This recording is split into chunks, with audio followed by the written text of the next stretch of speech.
Halo semuanya, selamat pagi. Om Swastiastu. Assalamualaikum warahmatullahi wabarakatuh. Shalom, namo buddhaya, salam kebajikan, salam sejahtera untuk kita semua, dan tentunya salam harmoni. Ada pepatah yang mengatakan tak kenal maka tak tahu. Oleh sebab itu, izinkan saya memperkenalkan diri terlebih dahulu.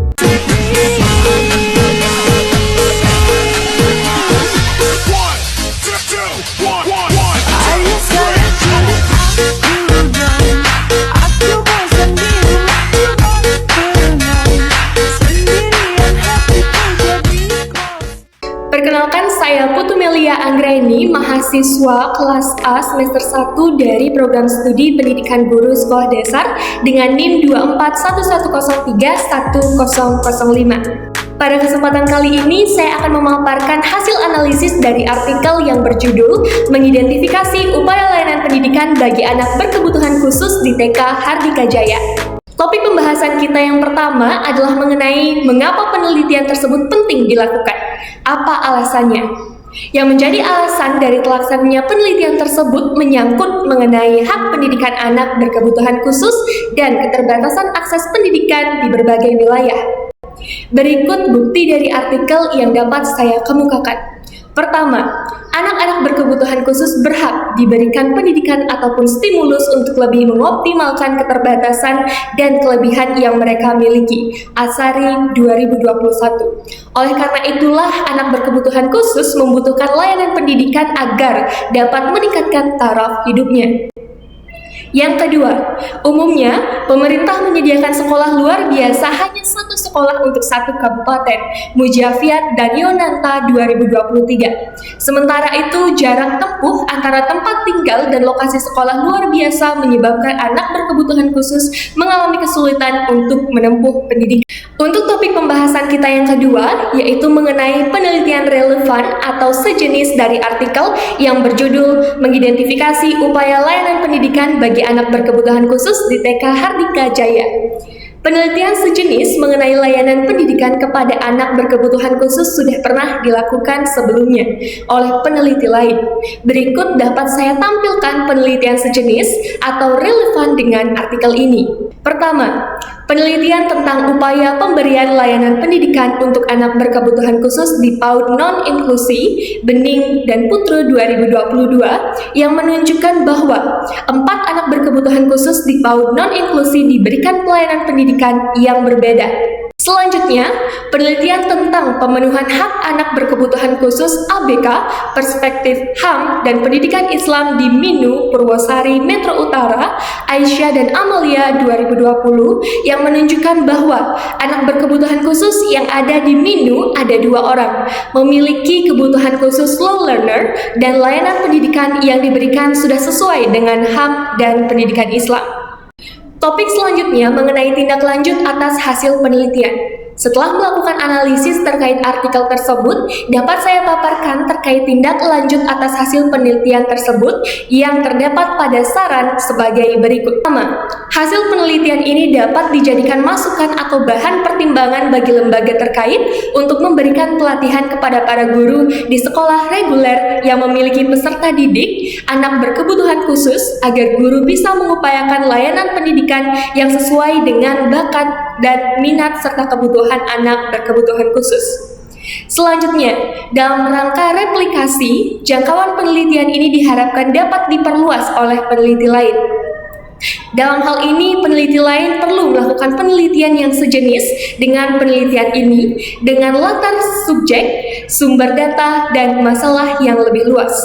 Pembahasan kita yang terakhir adalah kesesuaian antara daftar kutipan dan daftar pustaka pada artikel. Pertama, jumlah daftar kutipan dan daftar pustaka yang tidak sama. Jumlah daftar pustaka adalah 19, sedangkan daftar kutipan ada 18, di mana ada satu kutipan yang ditulis 2 kali pada daftar pustaka. Dapat diamati pada penulisan daftar pustaka pertama dan kedua. Yang kedua, kutipan yang ditulis 2 kali, namun ada kesalahan di penulisan kutipan kedua, yang dimana dalam menulis daftar pustaka, akhiran nama penulis ditaruh di depan, sedangkan kata pertama maupun kedua dari nama penulis ditaruh di belakang. Sehingga, menurut saya, penulisan daftar pustaka yang benar adalah daftar pustaka yang pertama.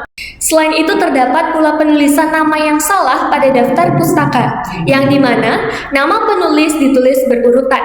Namun, aturannya, akhiran dari nama penulis harus ditaruh paling depan, lalu diikuti dengan kata pertama dan kedua dari nama penulis. Selanjutnya, untuk judul buku, artikel, atau makalah tidak perlu disingkat seperti penulisan nama pada daftar pustaka. Yang kelima, dalam penulisan daftar pustaka yang bercetak miring hanya sumber jurnalnya saja, bukan semuanya. Selanjutnya, terdapat kesalahan dalam penulisan daftar pustaka di mana nama penulis dicantumkan 2 kali pada awal dan akhir. Dapat kalian lihat pada penulisan daftar pustaka tersebut. Nama penulis hanya ditulis di awal saja, jangan di awal dan di akhir. Yang ketujuh, penulisan daftar pustaka itu dimulai dari nama penulis, tahun terbit, baru judul. Terdapat 2 kesalahan penulisan daftar pustaka yang terbalik, di mana yang pertama ditulis nama penulis terlebih dahulu, dilanjutkan dengan judul buku, artikel, baru tahun terbitnya. Dan yang kedua, ditulis nama penulis, sumber, lalu judul bukunya. Dapat kalian perhatikan pada daftar pustaka berikut. Ketepatan penulisan daftar pustaka yang benar, yakni dengan susunan nama, judul buku, artikel atau jurnal, baru tahun terbit, baru sumbernya. Yang kedelapan, apabila penulisnya 3 orang atau lebih, penulisan daftar pustaka bisa menggunakan format DKK atau bisa juga tidak diubah. Contohnya, Erika, E titik, Agrina, A titik, Novita, S titik, dan Komariah, M titik 2021 bisa diubah menjadi Erika, E titik, DKK 2021. Begitupun dengan contoh yang lainnya, seperti Angga Pratama, R titik, Intan Permatasari, B titik, Patra Dharma, S titik 2021 yang bisa diubah menjadi Pratama, R titik, A titik, DKK 2021. Dan yang ketiga, yakni Gebrina Rezieka, D titik, Zarkasi Putro, K titik, dan Fitri, M titik, ND menjadi Rezieka, D titik, G titik, DKK. Yang kesembilan, pada penulisan kutipan atau sitasi yang dicantumkan hanya nama belakangnya saja.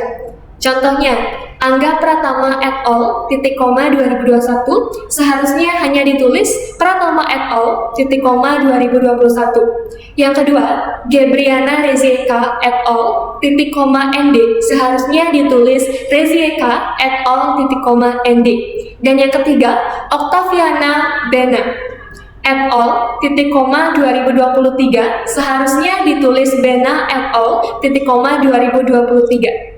Apabila terdapat 3, 4, atau lebih penulis dalam satu jurnal, artikel, maupun buku, maka pada pengutipan, nama penulis pertamalah yang dicantumkan. Terdapat kesalahan nama dalam mengutip, di mana pada daftar pustaka, penulis pertama adalah Siti, namun nama yang dikutip adalah Nawati. Sekian pemaparan hasil analisis yang dapat saya sampaikan. Mohon maaf apabila ada kesalahan kata maupun perbuatan yang disengaja maupun tidak disengaja. Sebelum menutup presentasi, izinkan saya menyampaikan satu hal. Ada seorang wanita cantik yang mengatakan bahwa untuk mencapai angka 10 tidak harus dengan 5 tambah 5, tetapi bisa dengan 8 ditambah 2, 7 ditambah 3, maupun 100 dikurang 90. Begitu pula untuk mencapai kesuksesan, tidak hanya dengan satu cara. Jadilah 10 dengan versi terbaikmu. Jangan takut untuk jatuh, dan jika jatuh, jangan ragu untuk bangkit kembali. Terima kasih atas perhatiannya. Untuk itu, saya tutup dengan Parama Santi. Om Santi, Santi, Santi Om. Wassalamualaikum warahmatullahi wabarakatuh. Shalom Namo Buddhaya, salam kebajikan, salam sejahtera untuk kita semua, dan tentunya salam harmoni.